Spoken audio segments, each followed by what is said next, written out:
All right, we are live. We are live here in beautiful Cleveland, Ohio. This is Tyrell. Welcome to the nosebleed section.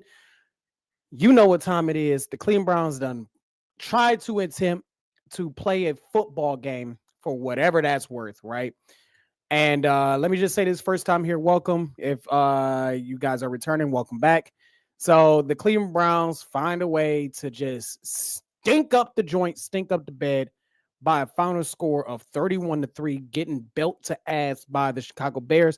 Chicago Bears moved to a 10 wins on the year, and they just pretty much dominated this game from opening kickoff and everything like that. I just got home, so I have to still make some adjustments, but I wanted to make sure I get this thing started on time. So in the meantime, we're gonna play Myles Garrett's press conference until I get back for sure. So let's go ahead and hear from Myles Garrett. I won't really review anything. That's kind of like, I guess, using Myles Garrett as a filler point for the live until I can get things situated in my background. So let's go ahead and do that real quick. I'm on StreamYard, so this is brand new. I know how to clickety click click click, but I'm still trying to figure it out on here. And let's go ahead and let's do that.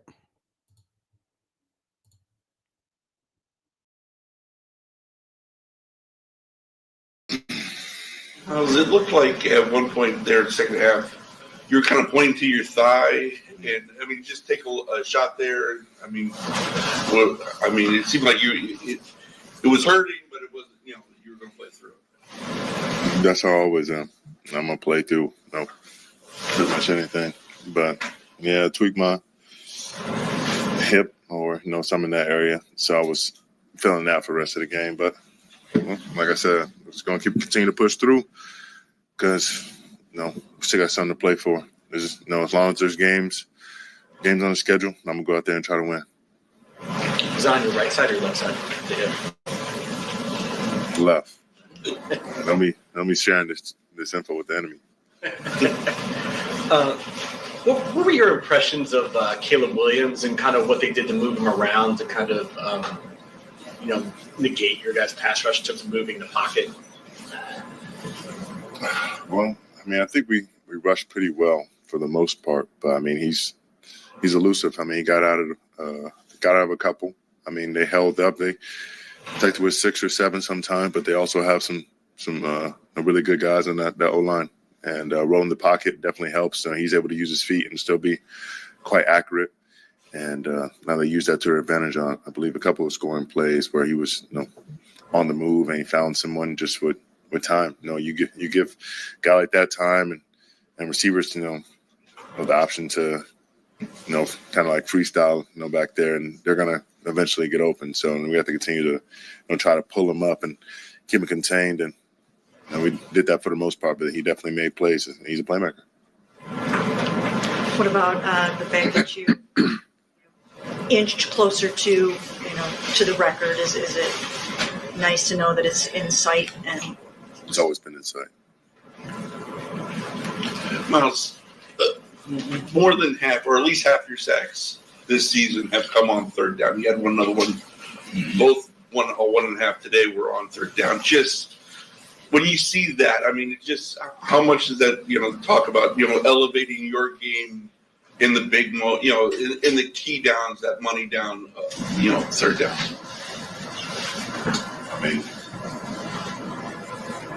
Playmakers make plays. In big time moments, you got to have your big time players and go out there and shine. And it makes it easier when you have great coaches and hell of a coordinator who's calling those kind of plays and allowing me to get freed up, or at least dealing with less of a chip, or holding the QB to at least one pump and then looking around for a second option. So shout out to them, but also the guys next to me. They make it a lot easier as well. You mentioned something still to play for. There's a lot of young guys in that locker room. When they see you, with that mindset and see that's the standard that the best players in the game have, how important is that setting the tone for those guys who are still just sort of in the very early stages of their own careers. Yeah, you got to build a stable foundation. And with the young guys, showing them that no matter what the record is, what the score is, you got to come out and be yourself. It didn't happen today, but teams would come back from worse. There are moments in which you started slow and maybe it gotten us for 2 or 3 quarters, but as long as there's still time on the clock, dig deep and go and find it. And you can say that for the season and for life. Don't shy away from obstacles or struggle. It's going to be there. It's really the test of a man, who you are when no's come. Miles, did you guys make any adjustments after their hot start, or do you just think you made more plays over the next quarter and a half or so? A bit of both. I mean, they're running the ball well, and of course, the offense has their first 15, and know how to attack us the best they can. They have some success, but once you get down to the bare bones of it, we're a hard front to deal with. And wish we would have started a little bit quicker. Wish we would have seen through some of the things that we're doing and executed and had a little bit better eyes. But I mean, that's a good team over there. They got good coaches and good coordinators as well. And it's just tough. Got to start a little bit quicker. What's your 3 games left? What's your message to these guys in terms of trying to finish strong? You take it one game at a time. You don't look at the record. Look at the man beside you. It could be his last game. It could be his last game in the NFL, last game here. It could be your last game. Don't go out with a whimper. Don't go gently into the night. You keep on fighting, and you want to be remembered for. Yeah, that is that is a guy that is fed up. Like just straight fed up with the organization. He had to think about that last question for a moment. Like, I don't know what to say. I don't know what to say to myself type of situation. So thanks for being patient with me. Like I said, just got back home. So I still was getting situated, but wanted to make sure I started as close to on time as possible. Let's do what we normally do. Go around the scores around the league first. The Colts are down by 2. They're down 15-13 to the Seattle Seahawks with 2 minutes left. The San Francisco 49ers are winning 34-17 with about 8 minutes left. The Green Bay Packers down by 1 point to the Denver Broncos, even though Denver is driving. Denver's leading 27-26. Micah Parsons is out for the game, had a non-contact injury. Carolina and New Orleans are at a deadlock at 17 apiece, with Carolina having the ball with just a little over 2 minutes left to go in the fourth quarter. Rams leading 34-27 over the Detroit Lions, and they have the ball in the red zone with about 5 minutes to go in the game. We got Dallas and Minnesota. That's coming up later on tonight. The Communist Party beat the Giants 29-21. The Philadelphia Eagles shut out the Las Vegas Raiders by a score of 31-0. Baltimore shuts out Cincinnati by a score of 24-0. I think Cincinnati's eliminated from the playoffs officially. The Houston Texans beat the Cardinals 40-20. Buffalo Bills 17-point comeback to beat the New England Patriots and to keep their division hopes alive by a score of 35-31. The Jacksonville Jaguars put belt to ass on the New York Jets by a final score of 48-20. And the Kansas City Chiefs are officially eliminated from playoff contention as the Chargers won by 3, 16-13. Patrick Mahomes also got hurt as well. And we know about this Thursday night football game. Atlanta Falcons won with a game-winning field goal over the Tampa Bay Buccaneers because they wore those jerseys. And when they wear those orange ones, they don't win a lot of games. They're like 1-5 with those jerseys on or something like that over the last few years or something along those lines. They have a massive losing record. We know about that, 29-28. So let's get down to the nitty-gritty. Let's talk about, do we even want to really talk about this game? Or do we want to talk about what went wrong? I mean, everything went wrong, right? Like, what is the good in this game? What is the good? And I like the format that I did last week where we talked about a good thing and a bad thing on each side of the ball, right? So let's try to do that again. The good, the bad, the ugly. Where's this team going? Because we have 3 games left, right? Here's the good on the offense. Let's start on offense. The good thing about the offense is that the offense didn't give up no matter what. Even though you want to say garbage time, they still try to drive down the field. Shador let's be real. Didn't look good here. Obviously, very tough defense again, and I try to deflect the fact that hey, he plays better against the weaker teams like your Raiders and your Tennessee Titans, but that's what it's looking like as the trend so far. But I'm not gonna be like harsh on him because this is at the end of the day, right? At the end of the day, this is Shedeur Sanders. Like this is a 5th round draft pick. Was he a 5th round talent? No, but nonetheless a 5th round draft pick. We know this. So why are we acting like Shedeur has to be Peyton Manning or Tom Brady or Joe Montana or anything like that? I think people put way too much expectations on Shedeur. I know there's a lot of media hype behind him and everything like that. But at the end of the day, Shedeur Sanders is a rookie. Let's talk about his 3 interceptions. The first one, the first one, he didn't see the linebacker dropping back into coverage. The linebacker faked like he was going for the blitz, drops back into coverage. Shedeur is not paying attention, or I'll just even say paying attention. He doesn't see that he's dropping back in coverage, gets the interception. All Shedeur right there. The second interception was the ball that was going to Fannin, where the safety drops back. Again, kind of the same thing, right? But the safety faked like he was going towards the flat, defending the flat. And I can see if you see the safety doing that, you can make the call that, hey, Fan is open. I can throw the ball to him. Little did he know that the safety was tracking the ball, got the interception. Again, those are 2 mistakes that we've seen veterans make. We've seen rookies make. Those are 2 mistakes. Not excusing it, just bad play calling or a bad play decision making or whatever you want to call it. And just got to get better at doing those things, right? And just reading that coverage better. Like we talked about this last week, that Shedeur has issues reading zone coverage, and the Bears did that today. The Bears played a lot of zone coverage, and that confused Shedeur Sanders. Shedeur has to get better at reading the coverage. You don't want to go man to man with Shedeur, and it showed because every single time they went man to man, he hit Isaiah Bond on 2 deep passes in man-to-man coverage. Like those things right there, the passes to Isaiah Bond, relying on Harold Fannin, relying on your checkdowns to your running backs. Those are positive things, right? Those are very positive things that we had a hard time doing with Dylan Gabriel, that we had a hard time doing with Joe Flacco in this system. Like that's the good side of this, right? Shedeur still, despite the fact that you don't have receivers, or don't have good receivers, that you have to rely on your rookie tight end that's going to set a record for the team for most catches for a rookie tight end since I want to say since Ozzie.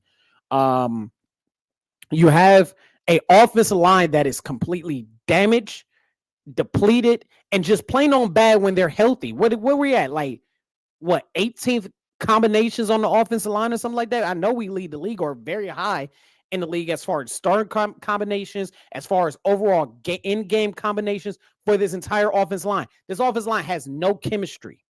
And even if this offensive line has chemistry, this offensive line is not a good offensive line. They're not good. And this is for people that's new here that think that I'm saying that as a Shedeur apologist, and I'm gonna keep it a buck. I'm not a fan of Dylan Gabriel. We saw it 4 or 5 games in. We knew Dylan wasn't the guy, right? But going back to even all the way to week 1, week 2, when people were like, hey, let's start Dylan over Joe Flacco, what did I say?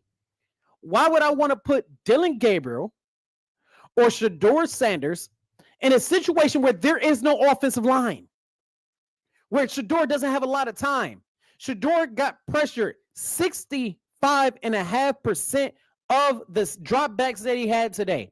And that's not because the Bears were sending extra blitzers. The Bears were bringing 4 or 5 guys, and they were still getting there like they were bringing 6 or 7. Constantly in pressure. Constantly. 65% of the damn time, we got problems bigger than quarterback. So this whole notion, right? And yes, I'm jumping the gun here. This whole notion that we got to get a quarterback, we got to draft the quarterback, got to be the first round pick or the first pick of the first round that we have, or you got to use the 2 first round picks to go get a Mendoza, right? Let's say we go get Mendoza. You want Mendoza behind this offensive line? I don't see a lot of guys coming here through free agency because we have an $80 million quarterback taking a majority of the cap. Because you're going to probably have to, I don't know, restructure the contract, right? You're going to have to restructure the contract again. We have Deshaun Watts under the towel, Deshaun Watson here for another 2 years. We got him here for next year, and we got him here for 27. So let's say you put Deshaun Watson under there. Let's say you put Shador. Let's say you go get the quarterback and go get Mendoza. You're going to have to hit on these offensive line prospects because a very good offensive lineman in this league is not coming here. We don't have the money for it, and we don't have the cachet for it as far as legacy and winning and competing in the whole 9 yards that come to why free agents come to Cleveland or why they're willingly coming to Cleveland when they have other options, have way better options than coming to Cleveland. And that's no diss against the city. That's everything to do with the organization. Has everything to do with the organization. So I say to you all, what is the point of getting a quarterback when we have to address this offensive line, when we have to address the wide receiver room? Because we're going to get to the third interception right here. There is no better pass in that situation that Shador, that Dylan, that Bailey Zappi, or Deshaun Watson could have made, whether it was decision-making or the actual throw itself. There is no better throw. Honest to God. No better throw. You cannot ask for a better throw in that situation than what Shador Sanders did. You just can't. And what does Jerry Jeudy do? I don't know how to explain this. I don't know how to get this across the screen, right? Why does Jerry Jeudy still have a job? He should be suspended. Oh, or not even suspended. Put on the PUP list. Or just simply not, like, what is going on? It was right there in Jerry Jeudy's hands, and he literally dropped the fucking ball into the defender's hands. How are we going to sit here and blame Shador for that? For your wide receiver inability to catch the damn football. His inability to catch a football, his inability to bring anything in as I'm messing up my light over here. He can't catch the ball. He's horrible at it. He doesn't know how to do the job. Right there in his freaking hands. And it just bloop, like butter. Like butter. Because that's what his hands, like butter. Bloop. Right into and the defender just snatched it out. Like, hey, you dropped, you bobbled it. Thank you. I'll take it. I thought it was a touchdown. I went to the grocery store. I'm watching it on my phone. Went to the grocery store so I can cook Sunday dinner for my kids and stuff, for me and my kids. And I'm like, yeah, touchdown. Then I see, Chicago celebrating. Just bloop. There you go. Just here you go. Yeah, I bobbled it. Here you go. I said it once and I'll say it again. I have finally met a wide receiver that I cannot stand more than Braylon Edwards. Jerry Jeudy, if you can trade, if he has a trade piece, if there is any type of trade value here, figure it out and get him the fuck off this team. He is overpaid for this. I don't want to hear about, but that's just not the season that he wished for, right? I don't want to hear that because this was an issue last year prior to Jameson coming in. This was an issue. He led the league in drops last year. It's just that he had a quarterback that was like, fuck it, he up there somewhere. And then, yeah, if you got a quarterback that's like, fuck it, he up there, yeah, you're going to have an opportunity to catch more. But you got 3 quarterbacks that threw the ball, and you can't catch it. You can't even catch a cold in the wintertime. You can't catch a cold. You couldn't catch a baby out of a burning building. That's elite ball knowledge for you people, by the way. So this is ridiculous. So Shedeur statistically goes down as 3 interceptions, but Shedeur really threw 2. The other one, the one, just Jerry Jeudy, just being a fucking bum. And I hate to use that against athletes, but it's just God, he has to go. It makes zero sense why this man still has a job. It makes zero sense why he's the number one wide receiver. It makes zero fucking sense why this man is on the depth chart every single week when we know that we're going to get uninspiring play, unproductive play, when we know we're going to get drop passes at the drop passes, when we know we're going to get a guy that cannot create separation, when we know that we're going to get a guy, okay, that does nothing for the team whatsoever. He had the one pass from Shedeur last week against the Tennessee Titans, and I praised him for that. But he didn't get off my leash for that. Just like when he was yelling, what you yelling at Shedeur for? You can't catch that ball. Everybody need to be yelling at your ass. So I'm so sick and tired of Jerry Jeudy. So sick and tired of his shit, his antics with the media, his antics on the field, his antics with the damn teammates. I am so sick and tired of Jerry Jeudy. Steve Smith Sr. was right about this motherfucker.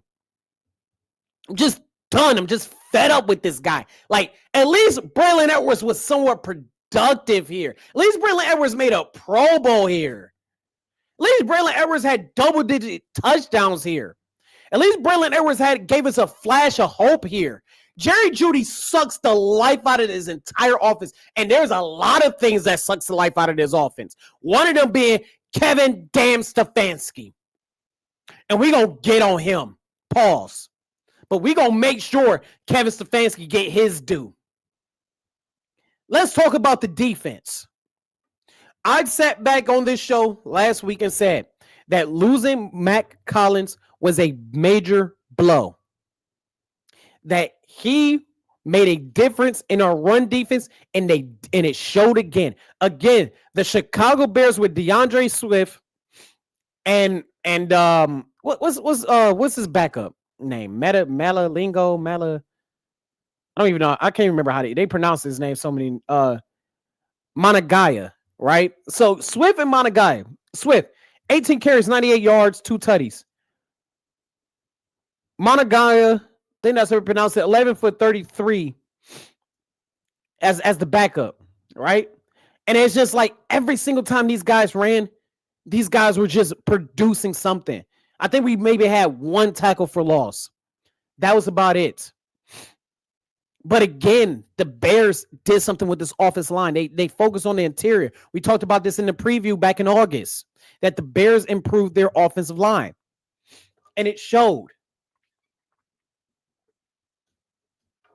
It showed. We just my God. And then you want to look at our running game, right? Junkins, 12 of 21. And everybody knows that Junkins is a way better runner than what the stats show, but you have no what? Say it with me, everybody. Offensive line. You don't have an offensive line. The defense got gashed. Pretty much I swear it felt like every single play. And the fact that we only allowed 31 points the way this defense played today is astonishing. It's actually quite surprising. It's actually quite, impressive. Because the Bears had, 231 yards? Or over 250 yards, in that first half alone. And they just kept gashing it. If they ran the ball, they were getting good yards. They passed the ball, they couldn't cover DJ Moore. They couldn't cover Burden Jr. or Burden III. They couldn't cover Colston. They couldn't cover Komet. They could not cover a dang on child with a blanket. They couldn't cover anybody. And then when they decided, the Bears offense had their fucking way with us. They had their fucking way with us. Let's be honest here. They had I cannot stress this out enough. They had their way with us. That's what the Bears did. The Bears dominated this game the entire time on both sides of the ball. They dominated this game. They had their way with us. Okay? And I don't want to say the analogy because it might get me kicked off, but they had their way. It's just unbelievable. Just unbelievable how this went. It's just I don't know. I don't know. I just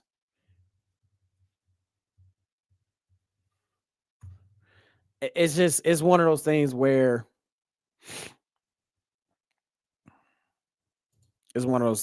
it's just I just yeah. I can't explain it. What's the good on the defense, right? Myles Garrett getting close to the sack record. Plain and simple. 21 and a half sack. That second sack was really a full sack. I don't know why they credit, I think, Harris with the half sack, because like Harris completely slipped off and lost all momentum to Caleb Williams. I know but I guess they're saying like he initiated the contact and initiated the motion of the sack. But that's only positive on this defense. Is Myles Garrett is a sack away from tying and a sack and a half away from breaking the record, which he could do against the Pittsburgh Steelers. Special teams. What's positive about special teams? Jack of all shit.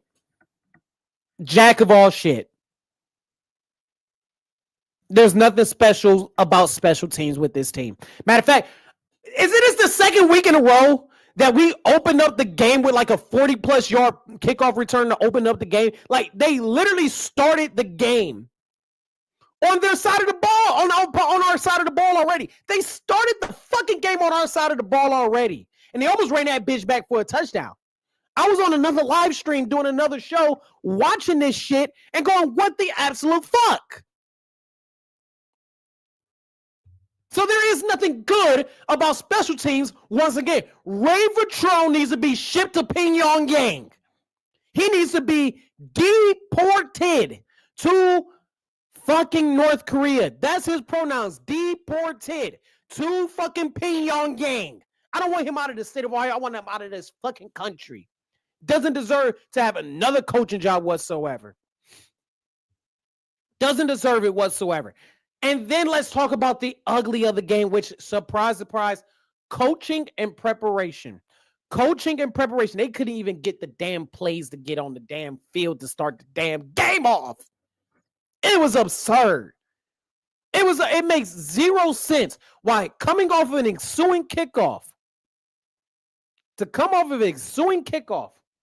and you can't get the play into Shador. If you're having communication issues, why we're not doing things to adjust this fast? Why did it take us so damn long?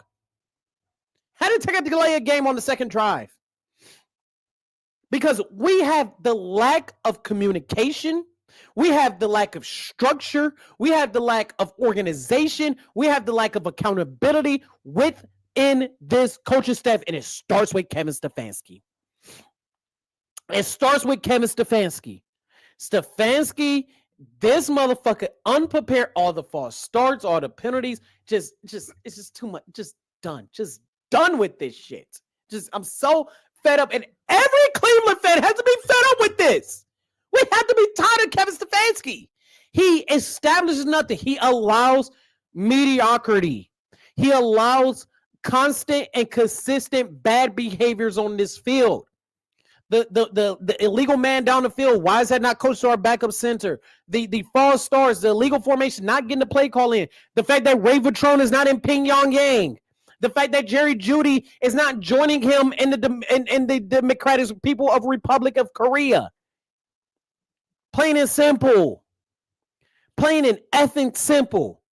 The fact that we are ill-prepared, ill-equipped to put this team in the best success way possible. We have seen it time and time again throughout sports that there are teams that are athletically more gifted than their opponent. But because of great coaching or just at this point, we're asking for competent coaching. for competent coaching with Stefanski. And he does not put these guys in the position to win. He did it last week when he went for 2-point conversions twice. He did it last week. And he did it again throughout this entire game. They was unprepared. Tommy Reese, unprepared. Ray Vitrone, not at Pyongyang. He needs to go. Jim Schwartz, got to call him out. He could not figure out this Bears offense. Jim Schwartz, you're not getting away with Chad O'Shea being the worst fucking wide receiver coach I've ever seen in my entire life. This coaching staff was ill-equipped, unprepared, out-coached in every asset of the game. Offense, defense, special teams, and time management. And Ben Johnson had some mistakes on time management. He had some questionable play calling, but it didn't matter because the Browns were that much fucking worse. I'll give you an example of a bad play calling by Ben Johnson. The fact that there's a 31, you have the ball with about a minute and a half left to go in the first half, and you don't run the ball to extend the drive. You just go for a deep pass. I get it being aggressive, but just run the ball, get your first down. They're not stopping you. They're not stopping you. Nobody's stopping you. You can just waltz on in like it's a grocery store. You'll get your first down and can extend the drive. That's the only gripe I got with Ben Johnson. That was a very questionable call. The also questionable call is you're up by 14. It's 4 seconds left. Just take the knee. Just take the knee. You know, you could have got your franchise quarterback hurt on that. But besides that, that's it. But we can point countless things about Kevin Stefanski. Countless things. On the 39-yard line, you're a 3-10 team. Shador runs. We thought he had the first down. Replay assist showed that he did it. It was a clear cut. He was short by a yard. And what does Kevin Stefanski do? Send out Bjorkes. The fact that we know our foreign named, very weird to pronunciate name if you're not a Browns fan. But the fact that I swear I hear Bjorkes more than anybody's name in any fucking game. I hear more than Sanders, and Sanders the quarterback. And I hear Bjorkes more than Sanders. I hear Bjorkes more than Dylan. I hear Bjorkes more than Judkins. I hear Bjorkes more than Myles Garrett. And they talk about Myles Garrett the whole damn broadcast in every game. And I hear Bjorkes. Who's tired of hearing Bjorkes' name? And he's not a bad punter. He's a good punter. This is no offense to Bjorkes. But we should not be seeing our punters 81 times this damn season. We're fed up. We're fed up with this crap. This is not just this year. This is not just 2024. This is 26 long, grueling years of the same old crap, of the same old shit. And it's just like what makes this worse, and I've said it before, is that we had a glimmer of hope, and it's gone. And it's gone. We're back to square one. It took the world to almost end for the Cleveland Browns to be good. And that was short-lived. They were like, wait. The Browns are good? They're Super Bowl contenders? They made the playoffs and won a game? Oh, no, we got to find a vaccine very fast. Because it's just, I can't even talk sometimes. I can't even talk because of how bad this crap is. Can't even talk. We're going to bring up Kevin Stefanski. We got to bring up Mary Kay. Kevin Stefanski press conference. Fair use. Fair use.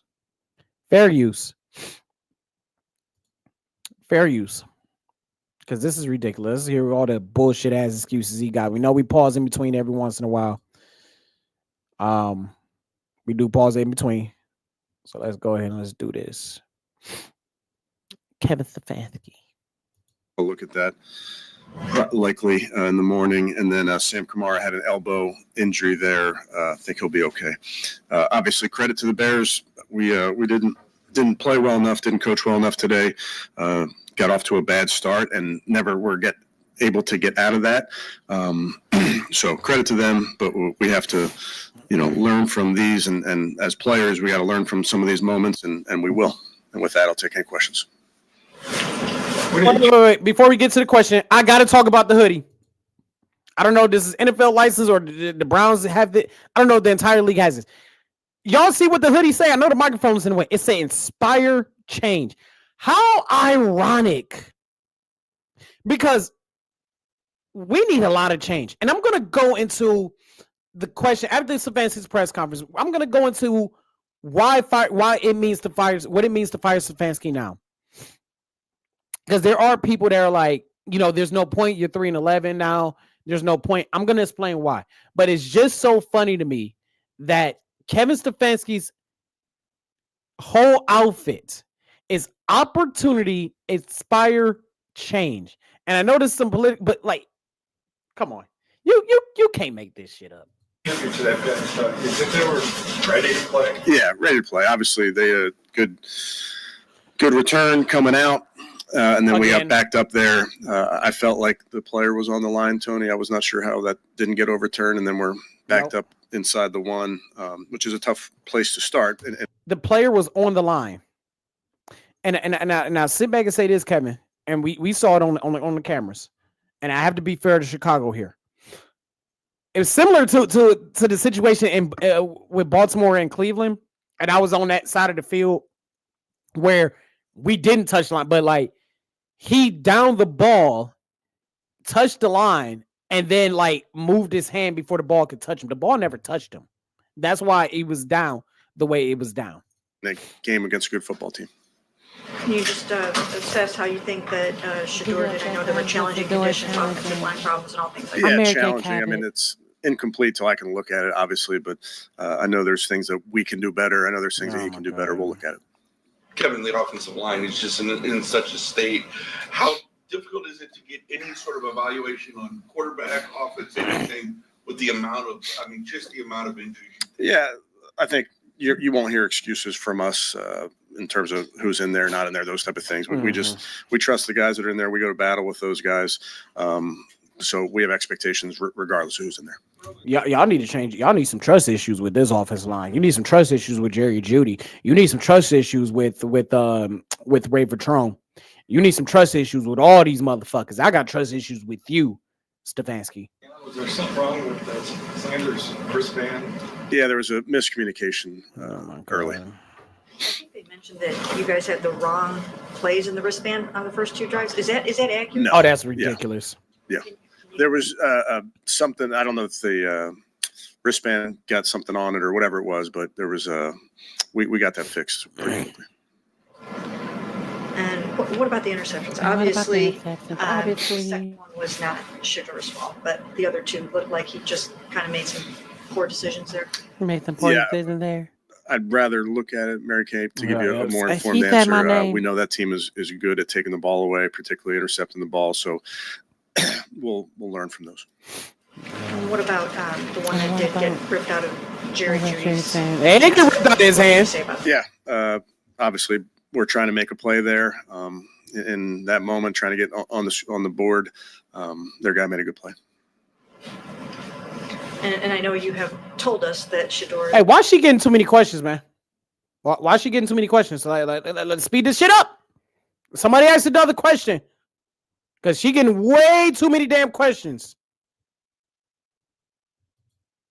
Starter for the last 4 games of the season. That still holds. Yes. Kevin, can you quantify just how difficult the cold made it to operate at times in this game? Yeah, I think it was the same for both teams. I think we knew what it was going into it. We deal with those elements. Crowd noise is the advantage that the home team has in a game like this. Can you explain just every week, we're asking about special teams, issues, just why aren't those things getting corrected? Because Ray Vetrone hasn't been fired. Yeah. Obviously, we expect our guys to be able to go out there and perform in some of these situations, and we need to look at it and figure out ways to get guys on the ground and not have the ball coming out. That's obviously when you're playing in a game like this, you're playing a field position game, and we didn't put ourselves in a great spot early. We never do that the entire season. We don't do that. We have issues with this the entire year. Even if there's not a kickoff return for a touchdown, it's the simple fact that that teams are getting excellent field position on us, whether we're punting the ball or kicking it off. And that starts with you, Stefanski, by firing Ray Vetrone, getting rid of his citizenship, and sending him to North Korea. Kevin, the run game, obviously, was tough sledding out there, but it seemed like maybe early on was different. You guys seem to be, going leaning more to the pass. Was the game plan to kind of come out throwing a little bit more, or is it kind of game situation? Yeah, I'd say game flow, game situation, those type of things. But we have to get we all of us have to do a better job to get that run game going. But run the ball. It's so plain and simple. Run the ball. Like we've had this issue with Stefanski for years, whether it's with Quinshawn or Kareem or Chubbs. It doesn't matter. Like just run the ball. Like I know we're playing behind, but it's like, dude, just still establish run. Throw them off a little bit. Like you are the 2-time coach of the year. You are the 2-time coach of the year. And you have been out masterclass by these rookie coaches. You got out masterclass by Aaron Glenn, and you have been out masterclass by Ben Johnson. How would you assess the pass protection? Because it looked like they were kind of throwing some pressures. Coach of the year. Block pressures, but how would you kind of assess the play? Yeah, again, hard to give you a good answer right this minute, but until I look at it. But they have a good pressure package. When you get in those pass downs, they do a good job with a lot of their looks, whether they bring guys or drop them, like you mentioned. So felt good about our plan. Obviously, we'll look at it. Communication between Luke and Shador, did it hold up was it up to par? Yeah, I don't think communication was an issue with Luke and Shador. They seem to be on the same page. Kevin, Shador connected with Isaiah on a couple of big plays, but there was one play it looked like did maybe Isaiah not run like more on the inside? The one in completion, it just I saw it. Yeah, I wouldn't call miscommunication. I don't know if he just didn't find the ball. I'm not sure. Yeah, that's what it looked Was like. said maybe not up for like a full game. Yeah, obviously was cleared. Just got to practice that Friday, so just want to always be smart about guys that haven't practiced a ton in the week, but knew that he was available to us. Can anybody ask the question of like, what do this team do at practice?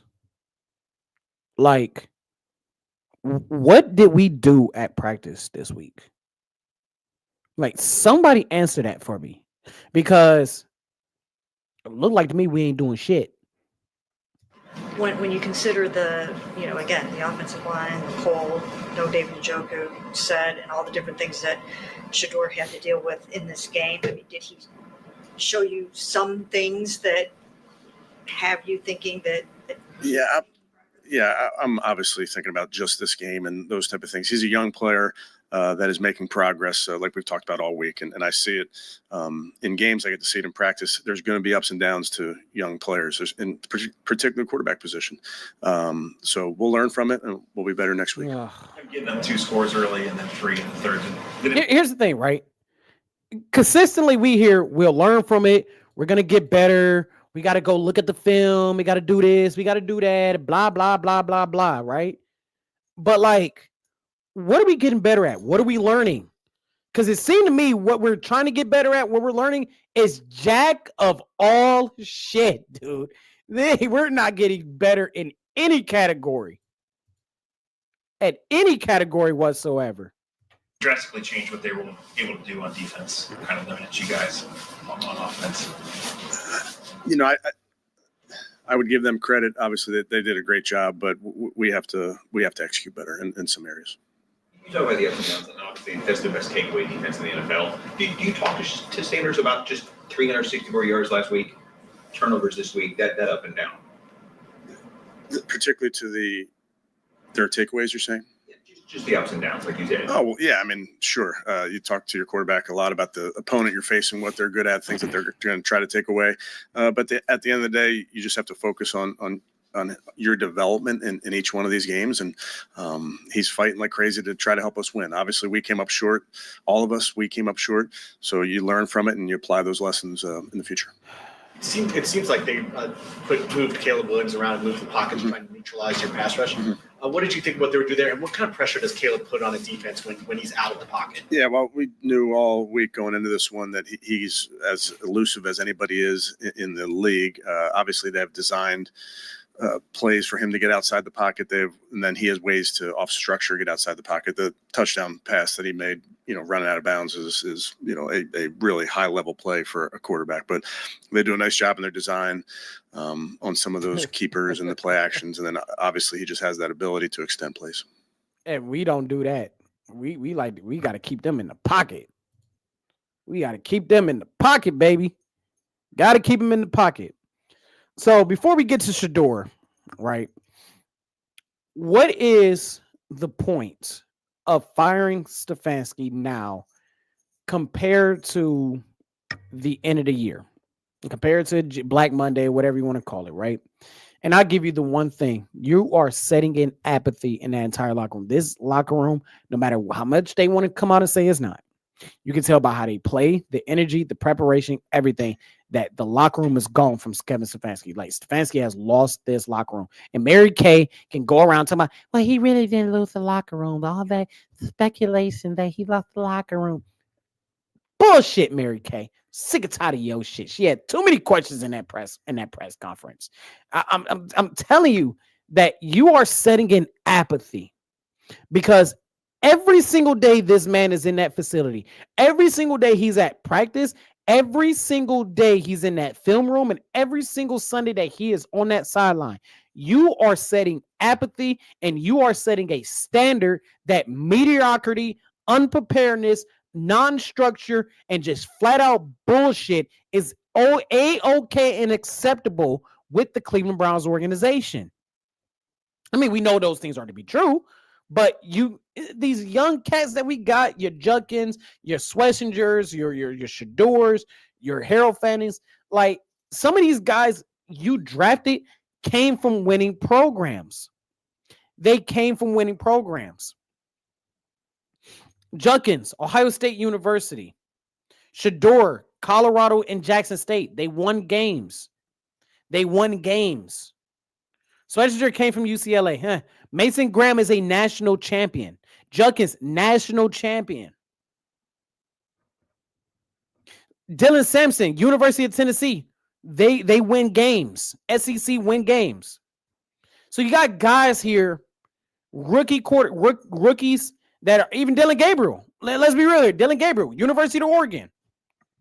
Big Ten championship, Big Ten champion. You know what I'm saying? Like, you got guys here that are coming from colleges with winning programs. So they know what winning looks like. They know what winning feels like. It may not be at the professional level, but the base is there. There's none of that. So what Jimmy Haslam is doing is telling everybody that, hey, Stefanski has a shot to be here next year. He coaches like his job is not on the line. He walks around like his job is not on the line, when it is. Or at least it should be. And this week we're going to do a special episode. Make sure y'all tune in, because we're going to do either a special episode of predictions or do a separate video where we're going to rank all 32 teams and their coaches as far as their fireability or keeping them there, right?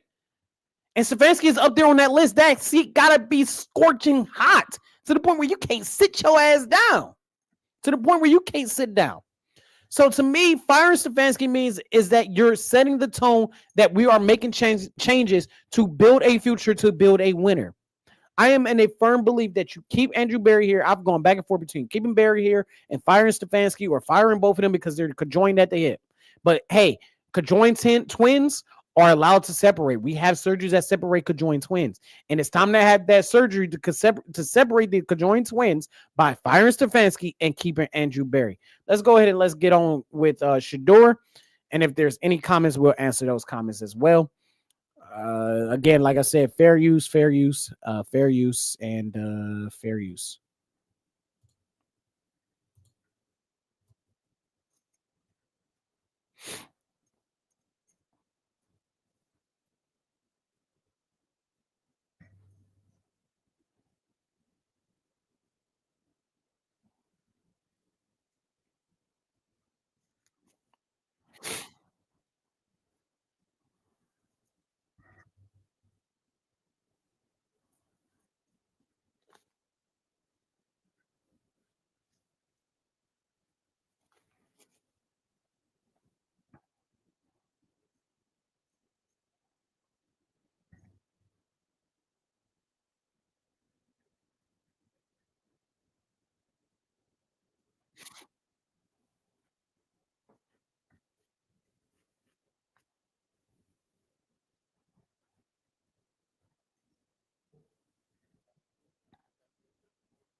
Shador, I'm so sorry that this coaching staff is failing you. And that's spoken like a true competitor. Like, hey, man, that was a challenge. I'm going to learn from it and everything like that. But, man, this coaching staff is failing you, man. They're failing you. Straight up. They're failing you. They're failing everybody on this team, to be honest. It ain't just Shador. It's Miles. It's Carson. It's Grant. It's Ronnie. We ain't going to count Jerry Jeudy. Jerry Jeudy failing himself. It's Judkins.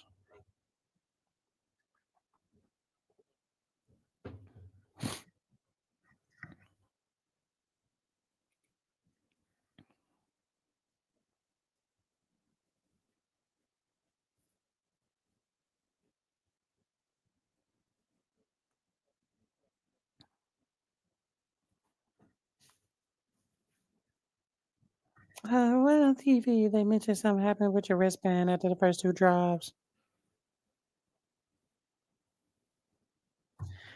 The two different answers. The two different answers between Shador and Kevin Stefanski. I just realized I do not have this plan. I think this has been okay. There it is. So I don't think you guys heard any of that whatsoever. Like I said, this is me brand new using StreamYard. So, and if you did, like, okay, but y'all didn't see the audio, but like, or didn't see the video, but like Shador, like legit, just two different answers to that. Like Stefanski was, oh well, it was just a little bit of miscommunication. We don't know what happened. Shador, like, yeah, it fell out. It fell out. Like, just openly admitting, like, hey, it fell out. Transparency, man, that's key.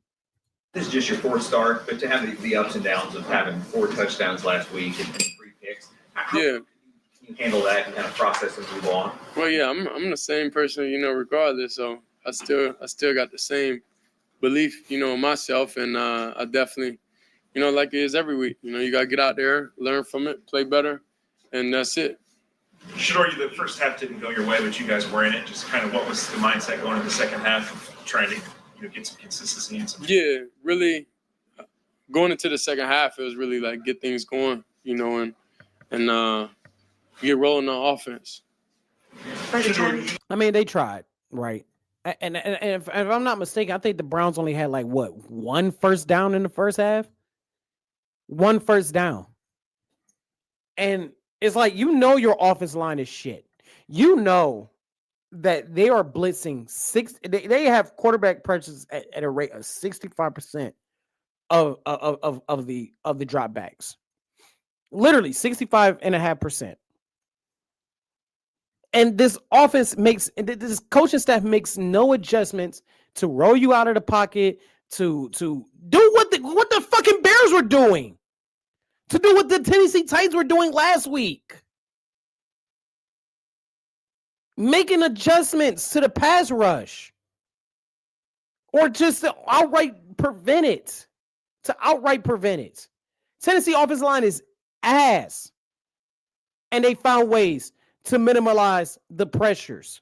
But every single time, 63%, 65%. When is enough going to be enough? When are we going to design plays? Because Shador has the athletic ability to do the things that they were trying to get Joe Flacco to do earlier in the year. When are we going to do that? When are we going to set these guys up for success? Or do we just not have the inability to do it? And if we have the inability to not set these guys up for success, then jobs need to be called. Plain and simple. Well, you were able to connect on a couple of those long balls to Isaiah. Just how much are you sort of, you talk about time on task, and how much are you sort of starting to find that connection with them, and how much can you sort of, that be something to build off of? No, everything, every rep, everything is something to build off of. It's something that you have to continue to work at and learn and be able to understand. With each game, understand the different speeds, understand, target to them about we got to play a little faster right here, So it's just a lot of different variables you have to go into each game with, so you got to learn from them. Is it hard to? Nah. If you already answered this, you don't have to answer it again. But it was just hard for us to get in the rhythm. That's all it was. how How would you just assess or sum up your own game? How did you feel about the way that you played today? Oh, we got a loss, so I didn't do good. So that's what sums it up. Sure. When you got into those, when the offense got into those third and long situations, just what were the Bears kind of showing you on the field that maybe giving you guys some trouble to execute? Everything they showed on film, we just failed to execute. That's it. That's on me. I got to be able to get us, in the right situations and get a ball out my hand. You made an argument as it. What happened with the? Oh yeah, she asked. Yeah, it just fell out. Fell out. You've played in cold weather games before. In what ways does that impact you on the field? I spent 2 years in Colorado, and it gets pretty cold in Mississippi at the back end of the year, so it's the same. What did you learn most from this game each week? I know you're picking up new things, learning things. We're What picking was up your new things, takeaway? learning things. So let's take away from this game. Biggest takeaway from the game, well, I gotta like decompress, and understand, everything that just transpired for real. So I just showered, I just did everything I could to get ready to come in here. And then I'll be able to watch it and be able to understand, but it's a lot of different things you could think and everything. But the main thing is, decompress, chill, and be able to learn from it, Sure, if you've answered this already, but the offensive line, I mean, just so many relatively new faces. I mean, Garrett has to come in and for Devin, it's just as a quarterback playing behind so many guys kind of rotated in up front. How that's nothing you could control. You can't look at that. You can't focus on that. That's an uncontrollable thing. And I'm sure everybody that went in and out, I'm sure they didn't want to be hurt. So that's a part of life. Sure. Kevin said he's sticking with you after the game, even though, we knew you were going to finish out the season, but, he just kind of reiterated that, you get to keep going and kind of put this one behind you. How does it feel to know that you are going to be able to go out there and do this again? Yeah, well, he said that kind of last week. So, I don't know. Does that help that you're not worried about losing your job or anything like that when he says something like that? What league we in? You can lose your job at any point in time. That's true. So you don't play with fear. When you live and play in fear, then you'll never be yourself. So I don't play or live in fear. Whatever situation I'm in. Whatever happens, it happens. But I live each moment and try to live each day to the fullest. So never live in worry or fear. And again, Shador handles the media so well, especially for a rookie quarterback. I feel like if you put Shador in New York, which is a way tougher media than Cleveland, I think he would do an excellent job handling the New York media. The biggest problem with the running game just being down 14-0 right from the start, or the changes on the offensive line that you can't control. What affected the running game more, do you think? Oh, I'm not sure. Yeah, honestly, I don't know how to answer that. I'm not sure. I think overall, I just gotta get us out that situation. Then now open up the run. All right, so that's Shador, and so again, Browns lose 31-3. Just a terrible game. Wow. This just, I guess, yes. So they're saying that Patrick Mahomes had a torn ACL. I guess they're confirming that already. I thought that would take at least till Monday or Tuesday, but I guess they're confirming that he has a torn ACL. I think they're very confident in that, so he'll be done for the year, more than likely. Okay, let's go through the later games throughout today. Because those games are finishing up as we just started. The Colts lost to the Seattle Seahawks. Seattle was able to hold off the Indianapolis Colts by a score of 18-16. The Tennessee Titans lost to the San Francisco 49ers by a score of 37-24. The Broncos beat the Packers 34-26.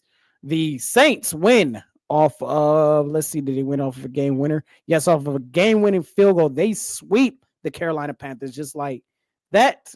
20-17, the New Orleans Saints. The Los Angeles Rams beat the Detroit Lions 41-34. We got the Dallas Cowboys and the Minnesota Vikings. Nobody wants to watch that game. Let's talk about the standings in the AFC and the NFC, the playoff picture, what it's looking like so far. Denver is the number 1 seed. They clinched a playoff spot today. 12-2. The Patriots are in second place with an 11-3 record. The Jacksonville Jaguars with a 10-4 record, and the Pittsburgh Steelers, because of their win over Baltimore and a better win percentage right now, they will have the 4th seed right now. Will depend. They're going to have the division regardless. So if they lose against Miami, they have control of the division. They beat Miami. If they beat Miami, they have control of the division as of right now at a 7-6 record. The Chargers eliminated the Kansas City Chiefs. So they're sitting at 10-4. The Buffalo Bills keep their division hopes alive at 10-4, and the Houston Texans at 9-5. 8-6. Knocking on the door is the 8-6. The 8-6 Indianapolis Colts, the 7-7 Baltimore Ravens, who could win the division. They have to win a division. They're not.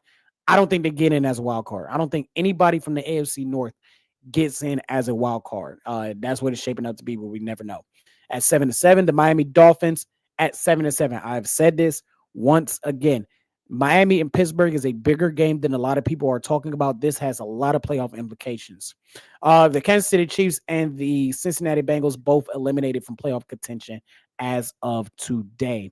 To the NFC side, the Los Angeles Rams, 11-3, they clinched their playoff spot with the win over the Detroit Lions. The Chicago Bears at 10-4, they lead the division because the Green Bay Packers lost to the Denver Broncos. They lead the division right now at 10-4. The Philadelphia Eagles at 9-5, they will lead their division. And the Tampa Bay Buccaneers, thanks to the Carolina Panthers losing to the Saints, because the Buccaneers did beat the Saints this year, compared to Carolina getting swept by the Saints, even though they have the same record, that common opponent in the division. So Tampa is leading the division at 7-7. The wild card round, Seattle Seahawks 11-3, San Francisco 10-4. Either one of those teams can win the division. This is not an easy division whatsoever. The NFC West is the NFC West is the NFC best. And the Green Bay Packers at 9-4-1, thanks to their loss against the Denver Broncos. Knocking on the door. Got a lot of teams, got 3 teams knocking on the door still. 8-6 Detroit Lions, 7-7. They're in a deadlock fight with the Tampa Bay Buccaneers for the NFC South at 7-7. And the Dallas Cowboys still trying to knock on the door, still trying to shoot down the Eagles for that division title at 6-1.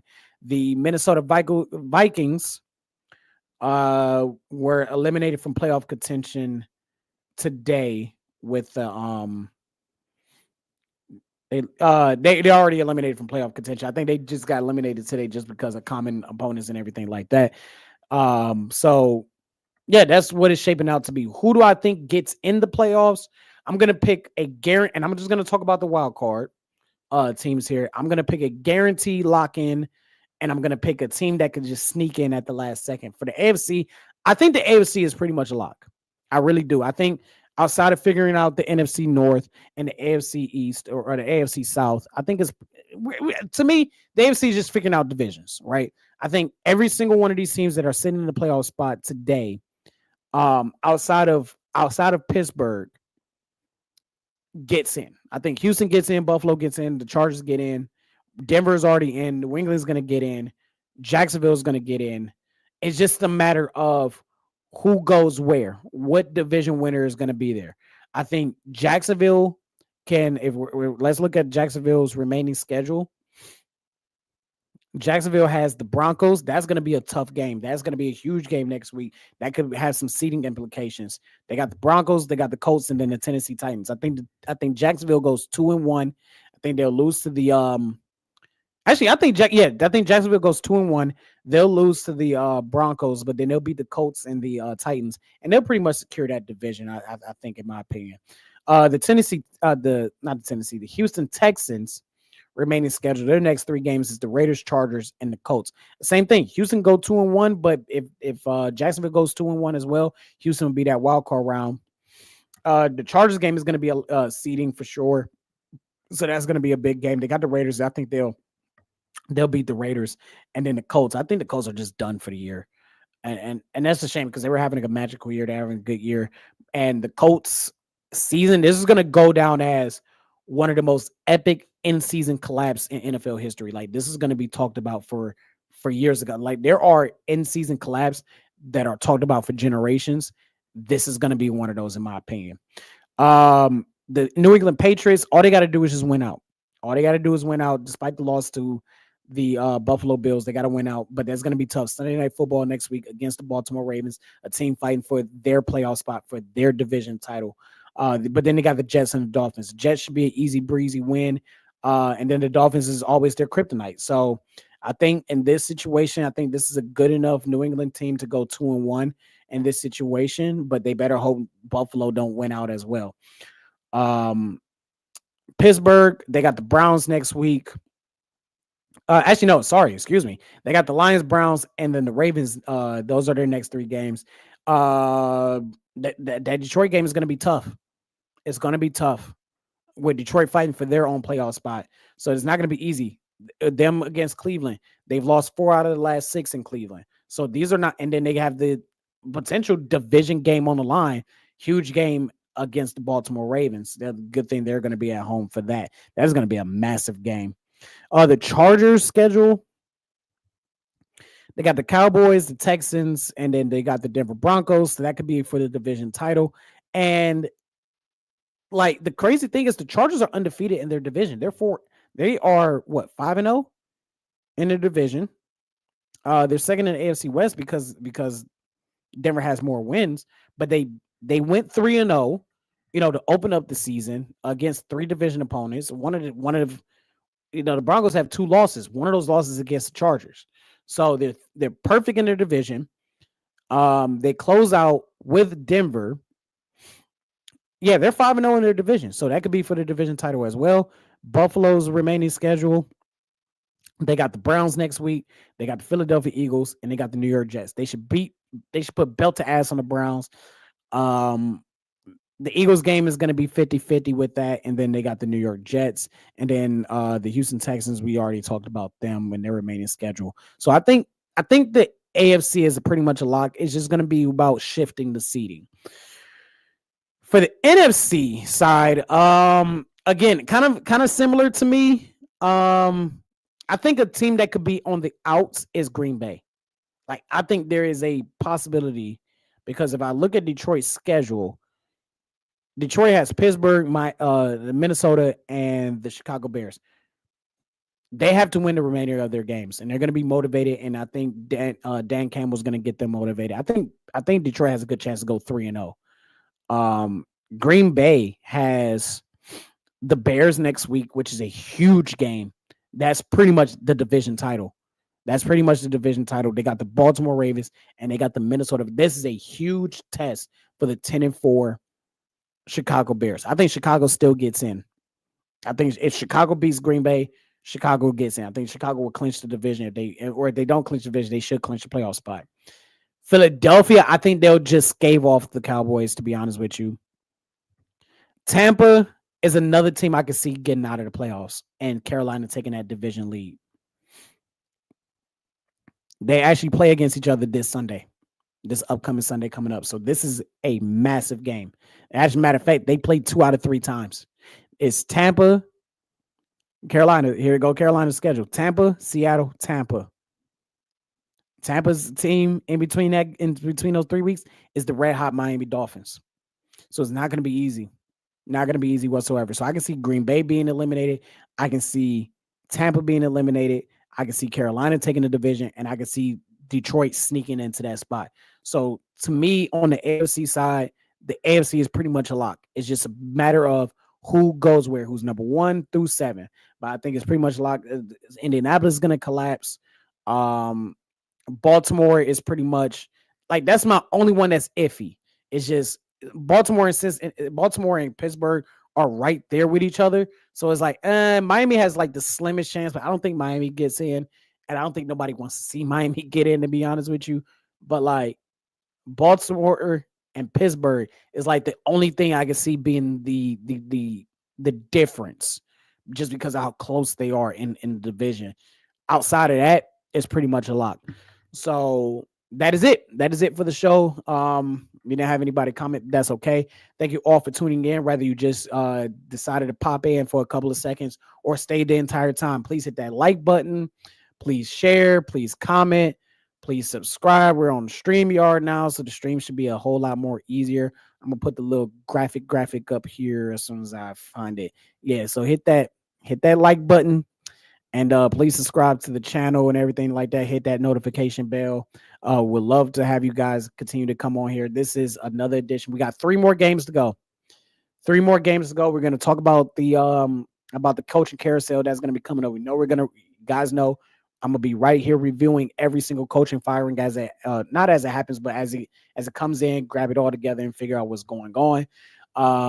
For wrestling content, this is your channel. This is where you want to go. Tristan Law Show is your show that you want to go to. I haven't figured out the whole channel playlist thingy yet, but go subscribe to the Tristan Law Show if you love your wrestling content. Very great insight wrestling content. I was actually on there earlier today, so go check out that replay. Go check that out on demand as well. All of the Browns post game shows that we've done this year is in a playlist on this channel. All the NFL previews we've done is on this channel in a playlist. The division previews, everything is in a play. Pretty much everything is in a playlist. So until next time, this is Tyler Jackson. Thank you all for joining the Nosebleed section. 3 more games to go, Cleveland Browns fans. 3 more games to go. Until next time, signing off.